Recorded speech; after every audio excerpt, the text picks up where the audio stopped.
What I found out by being so blessed to be on A&E in the show intervention is that this is a family disease.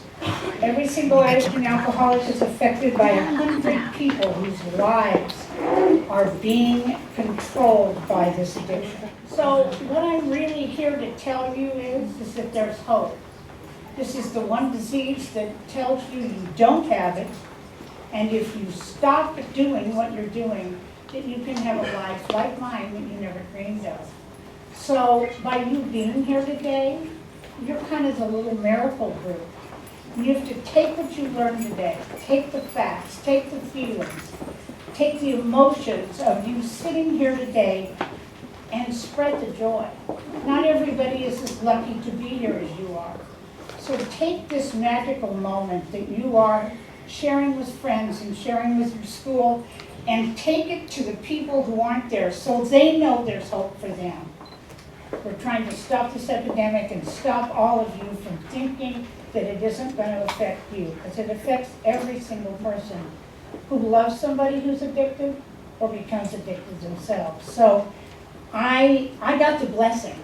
I get to be the voice and the face of recovery. And who knew when I stopped drinking 27 years ago that I'd get to be here with you today. Thanks. Said that he had been offered pot by an older brother of a student of his. Now, me being me, of course I was going to get in the car and go strangle the kid. But instead, I said, you are beginning the process of having to make grown-up decisions about saving your own life. I'm not ever going to be behind you on every type of situation that happens. But there was a crowd of kids in his high school that smoked pot, and they did seem a little happier and a little hipper. And I just told him he could be hip or he could be living on the street. Because I do believe that when you start that kind of lying, cheating, and stealing at that young of an age, nothing good is going to come of it. So I think there's a challenge to think that you are bigger than the drug. And I have terrible news to tell you, you're not. It's bigger than you are. A realization that you are kind of out of control with a chemical substance that you've never had before. And it's a foreign feeling. So maybe that's the high, but I don't think people continue to do it trying to get back to square one. I think people do it because they are psychologically and physically addicted to it. And makes you thin. I want to say that it's hard to test that with science because you're asking people to go back and recall their first experience. It's not like I'm going to bring you into the lab and give you drugs and say, how did that feel to you? And then give you drugs again. I mean, you can't give somebody who's never had drugs for the first time and test them. It's just not ethical. So a lot of times we rely on people's reports of past experiences. So we really don't know what the science might say about it, but we do know, of course, the longer you take a drug and the more you take, you do become tolerant. So that could be part of it, where people remember that first experience and they might be tolerant to it now, so they're reporting that first experience was so intense because now they've become used to the drug. I remember smoking that cigarette, and I think it just looked so grown up to me. And I will tell you, as I stand here as a 64-year-old woman who is a drug and alcohol expert, it was the hardest thing I ever stopped. And I didn't stop it for till almost 2.5 years. What I've seen is you have a 45-year-old man that started drinking alcohol and smoking pot at 14, and I have a 14-year-old emotionally stunted person who is so immature that it's very, very difficult for them to get sober. So you stop growing emotionally if you pick up something that alters your mind. So it doesn't ever put you back into reality. I don't know what's going to happen with this whole marijuana thing. I don't. But all I can tell you is if it's been illegal for this long, it can't be good for you. Obviously, there is a lot of confusion out there because some states are legalizing marijuana, but marijuana is addictive. There are risks associated with it. It is a drug. And unfortunately, what happens with teens, as Dr. Mineta had mentioned, When you think a drug is less harmful, the usage goes up. And research has shown that. So that's our concern, especially with teens. So we want to make sure teens get the message that, especially for you, marijuana is addictive and it is a drug. By inhaling or injecting, the drug gets to your brain faster, so that causes a more intense rush, which is a problem. I know it sounds like, okay, this sounds great, but it's not, because drugs that are abused in that route become very addictive. Some of you have probably heard that crack is so addictive, or that injecting heroin is so addictive. It's because the faster the drug reaches your brain, the more you're going to become addicted to it. And so you've probably heard, and I'm not sure if this is true, but if you try crack one time, you're addicted to it. It's the route of administration. Tobacco smoke, it reaches your brain very fast. Nicotine in tobacco is very addictive. But any route you take it, obviously, is going to have health effects. So when it comes to addiction, that causes a higher degree of addiction. Docs don't talk about is that, these synthetic opiates like Oxycontin and Vicodin and Loratab and all the rest of these, when you take them for a long amount of time and you actually have pain, and then you heal from that pain and you continue to take them and then you stop them, you have a manifestation called rebound pain. And your body manifests, a very high level of pain so that you will continue to take this medication. And that and benzodiazepines, as far as Valium and Xanax and Ativan, and those, if you've taken those for a long amount of time, I have to tell you, you got a long road ahead of you to detox. It's a very painful detox, particularly if you've abused it.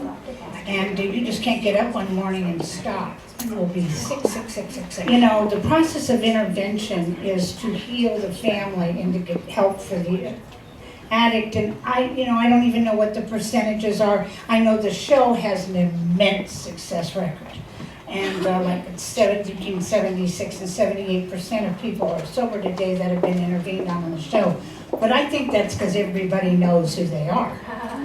If you're videotaped getting high and then you're videotaped getting well, I highly suggest you stay well. Where I come from in my age group was the beginning of all this acceptance of smoking pot. And the first time I ever smoked pot, it actually wasn't pot, it was rope, because Kansas was the #1 producer of hemp, which is what rope is made out of for World War II. So I wasn't too tickled with it, but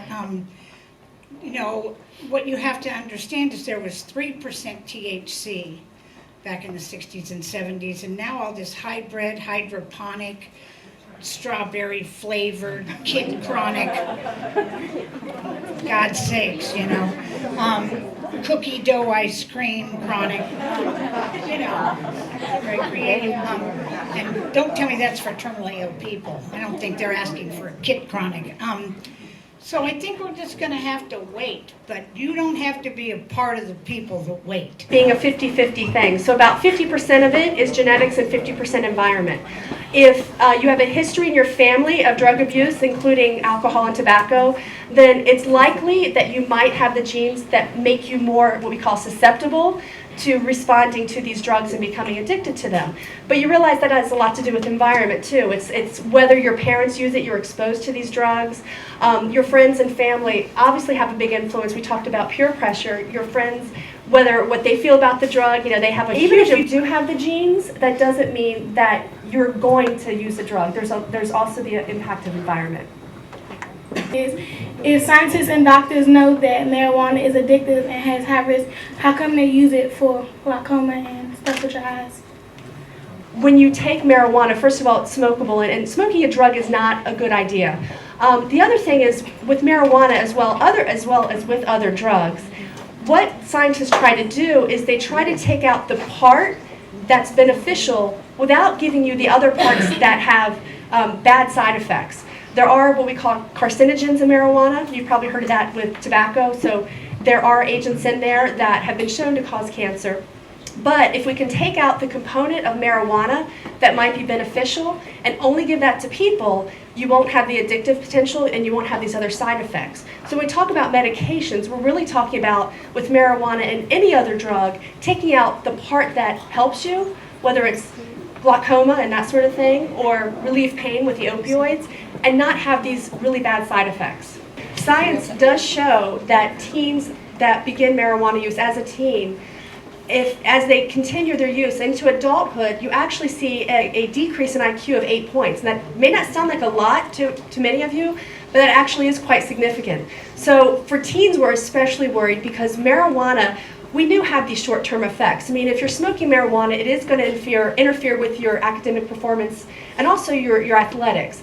It interacts, or it affects the parts of your brain that it affects the connectivity of your brain. So the areas of your brain that are involved in learning and memory aren't able to communicate with the others. So it does have immediate effects, but recent research has just shown that it does have long-term effects. So you're really messing with your future if you use marijuana as a teen. And when Dr. Bias's mission is to inspire and bring forth positive messages to young people just like yourselves, so you can move past the pain and challenges and hardships that life may offer to you. Her insightful and thoughtful, provoking messages encourage young people and adults to reach new horizons in their personal development and their outlook. Please join me in welcoming a phenomenal woman and someone I'd like to call my friend, Dr. Lonise Bias.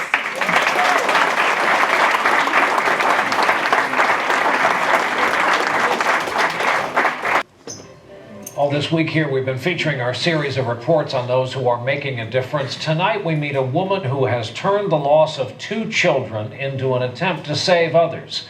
NBC's Tiki Barber, who we're used to seeing on the Today Show, reported this story for us tonight. Really take a community. It's a message of hope. They're reachable, teachable, lovable, and savable. Spread by one mother. We've got to step it up! Who suffered the ultimate loss.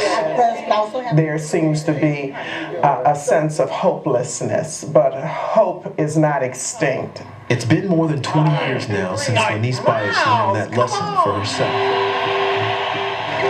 Bias from outside, and he got it. Lynn Bias with 29. Oh my! And he made a steal in the jam!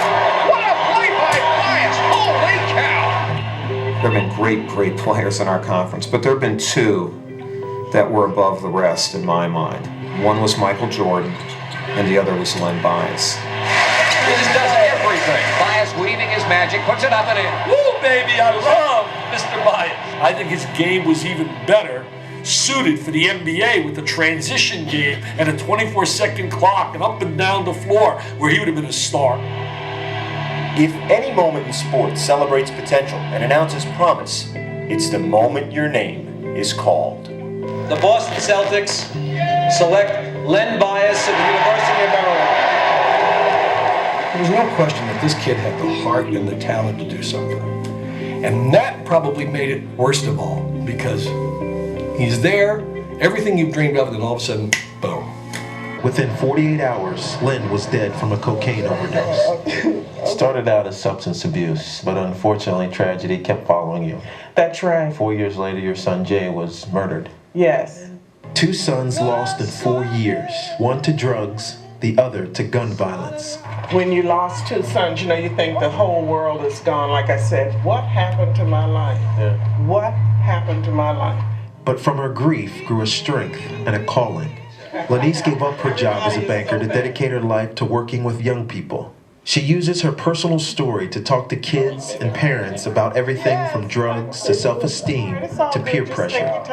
She's able to transcend struggles and to say, I'm going to give back. I believe in you. This is a group of young men going through a substance abuse program in Youngstown, Ohio. The temptation is going to come over and over and over again. Lonise figures she's spoken to tens of thousands of students all across the country, sharing her family's story. Most know who Lynn was, and she believes that through her, Lynn is doing more in death than he could have in life. Is he proud of what you're doing? I believe he is. I know he is. What would he say to you? Well done, Ma. One mother's purpose born out of tragedy. Take good care of yourself. Tiki Barber, NBC News, Fort Washington, Maryland.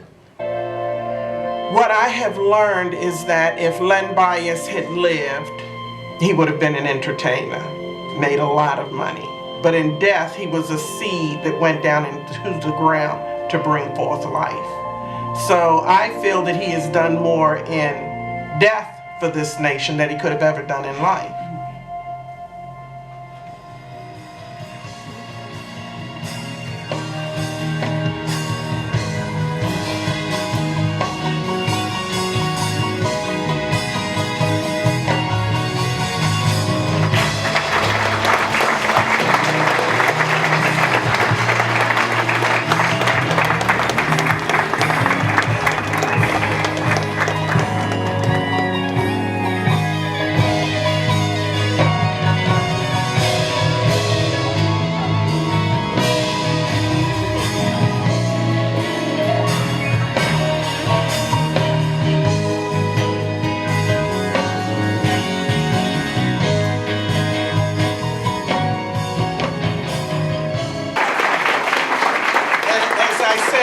It is indeed an honor and a privilege to be here and to have a few minutes to share with you.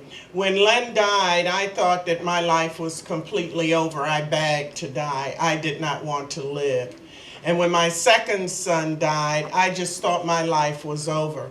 But what I found out, as some of our other speakers have shared in terms of the hardships that they have endured, is that the hardship that you go through, you come forth to help other people. Some people go through to show other people how to get through. And I truly believe that Len has done more in death for this nation than he could have ever done in life. Speaking from a parent's perspective, many times people ask me, what would you have done what could you have done different from Len using this drug for the first time?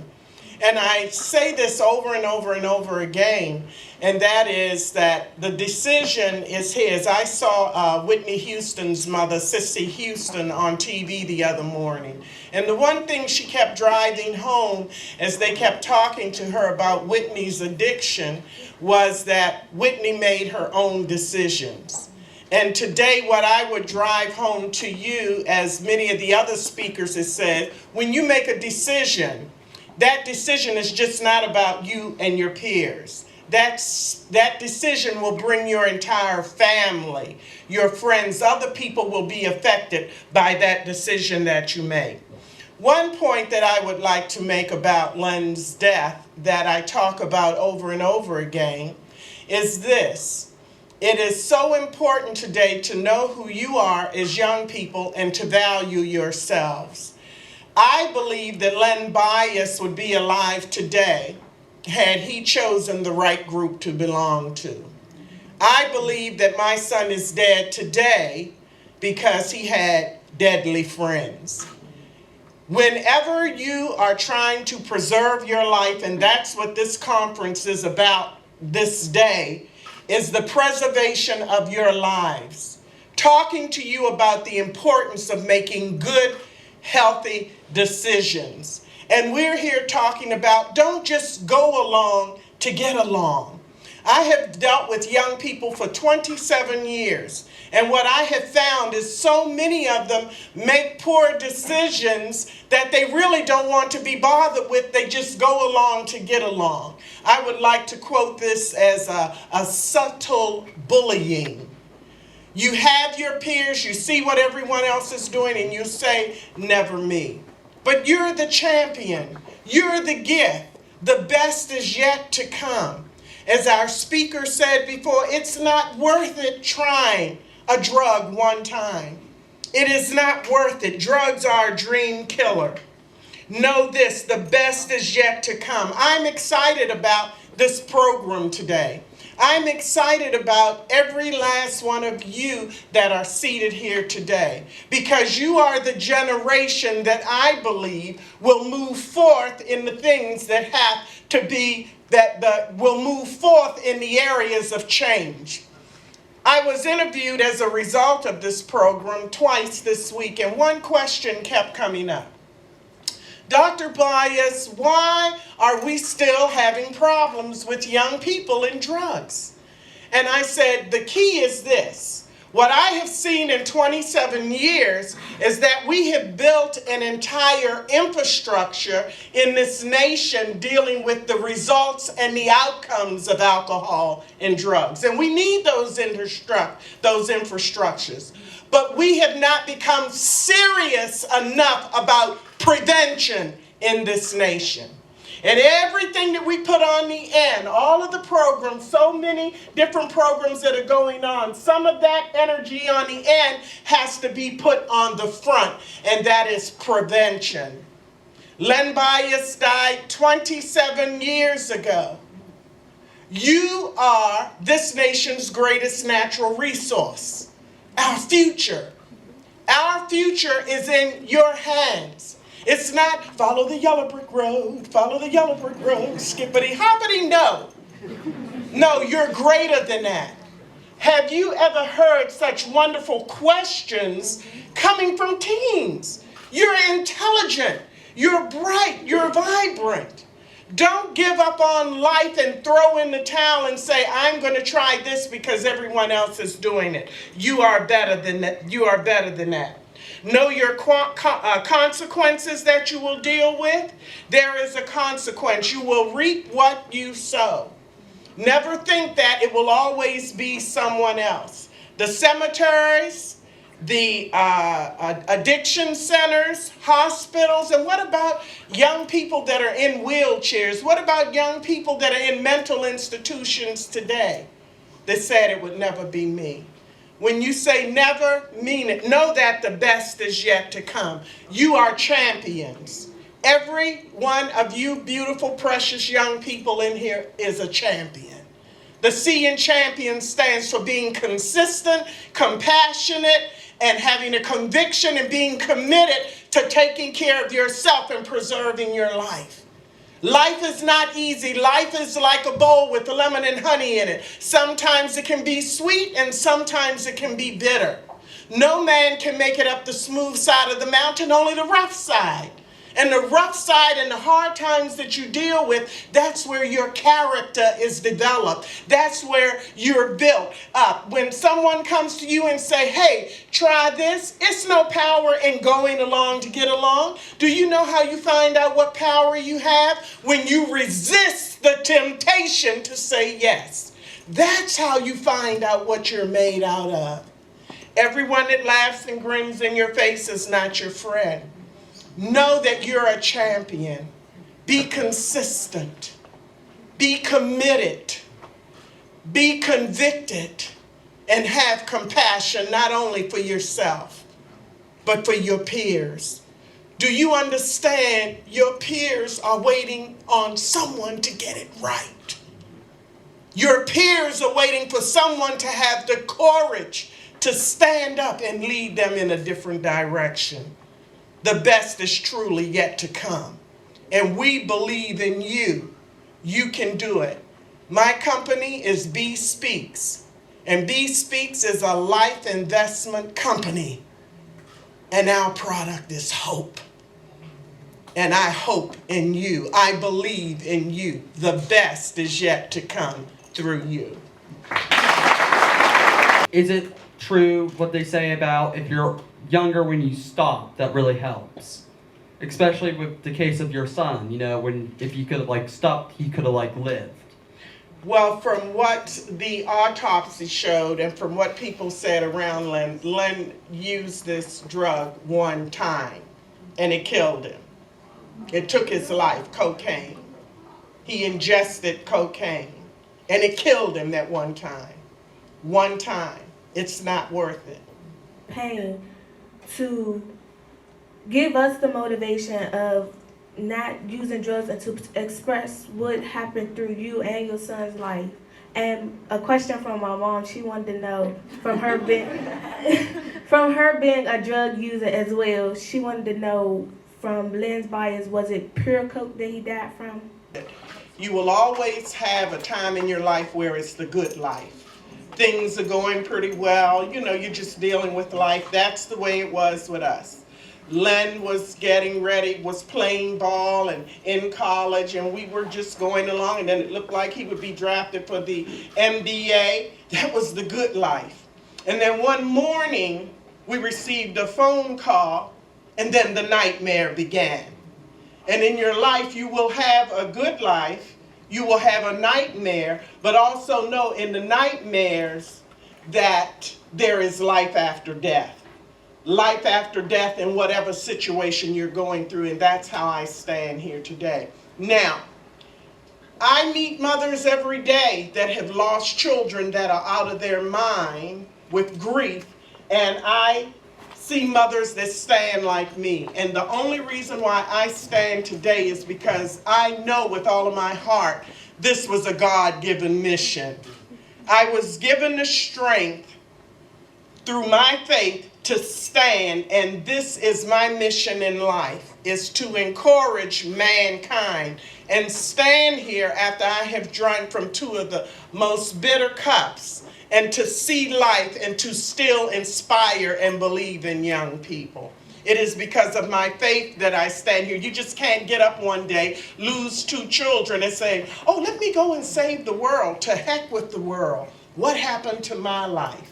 So it is my faith that has given me strength to believe and encourage young people and adults alike today. A lot of it comes down to you. What do you want to do with the information that you have? Do you feel as though you value yourself enough to resist the temptation? How could I speak ugly to you when I was yet to speak it to myself?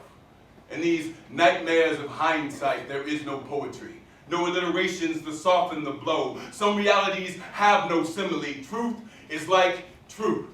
How could I form my lips to tell you that your suicide was a tragedy when you were alone in that room, kept company by narcotics and 1,000 ghosts draped in your disappointments? I can only imagine all the voices you heard, all but mine.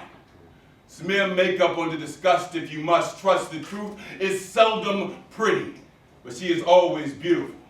It is in times like these that I need you to please talk ugly to me. My pain needs it. Too many times we caress sadness when it needs to be shaken, torn from its place of comfort, forced to grow wings to survive or die. Just don't tell me I can grow up and be whatever I want. Tell me that whatever I want better be something I'm willing to achieve, that dreams will dissipate under the weight of addiction, and that there's a distinct difference between living like a rock star and actually being one. Sometimes, no matter how many poems you have written, you were just a cokehead and a poser. Fear not.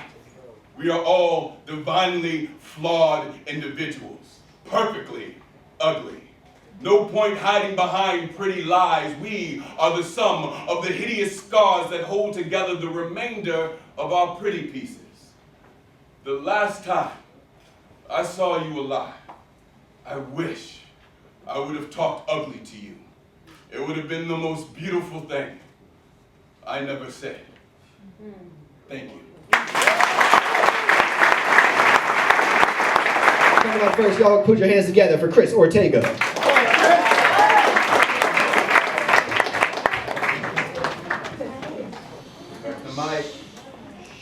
The moment you hit my face, the moment you raised your hand, it hit my face like a judge giving the final decision on a court case.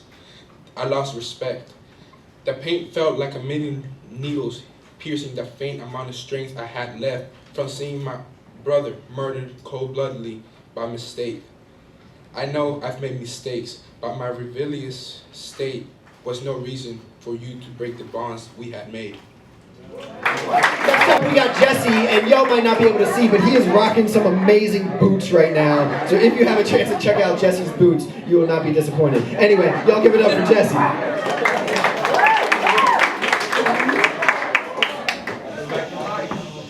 I cry in silence, just drowning in my sorrows, cutting just to see the crimson river flow. Afraid my scars will just bleed out, showing a heart that's shattered, torn, and being held together with stitches, broken. I abuse and use because I was used and abused. Now I accuse and abuse my toxic tonic for my problems. All because someone used and abused me.